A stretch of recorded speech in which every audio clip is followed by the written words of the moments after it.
दसरा संपला की आपण वाटच बघतो की नॉनव्हेज कधी खायला सुरुवात करायची. तर आज मी बनवणार होते चिकन दम बिर्याणी. तर म्हटलं तुमच्यासोबत रेसिपी पण शेअर करते. तर चिकन कसं मॅरिनेट करायचं ते तर मी तुम्हाला अगोदरच सांगितलेलं आहे. त्यात पटकन असं चिकन मॅरिनेट केलं. नंतर इथे मी बनवत होते 1 किलो दम बिर्याणी. तर त्यासाठी मी घेतलं होतं 1 किलो कांदा, 750 ग्रॅम टोमॅटो. त्याला चांगलं तळून वगैरे घेतलं. तोपर्यंत चिकन पण छान मॅरिनेट झालं होतं. पटकन असं चिकन कुकरला लावून दिलं. तोपर्यंत सगळं वाटून घेतलं. नंतर तांदूळ पण 80% शिजवून घेतला होता. तर नंतर मी घेतले एका कढाईत, त्यात आलं लसूण पेस्ट टाकली. नंतर आपलं कांदा टोमॅटोचं वाटण टाकून दिलं.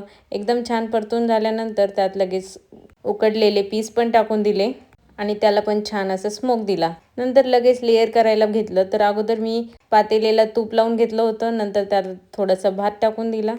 नंतर लगेच मसाल्याने कोट झालेली पीस टाकून दिली. नंतर थोडं गार्निशसाठी कांदा आणि थोडीशी कोथिंबीर टाकून दिली. तर असे मी 4 लेअर करून घेतले होते. नंतर थोडेसे फूड कलर ॲड केले आणि अशा पद्धतीने गॅसवर एक तवा ठेवला आणि त्यावर आपण लेअर केलेलं ते पातेलं ठेवून दिलं. नंतर पटकन असं स्मोक दिला आणि अशा पद्धतीने आपली बिर्याणी पण रेडी झाली होती.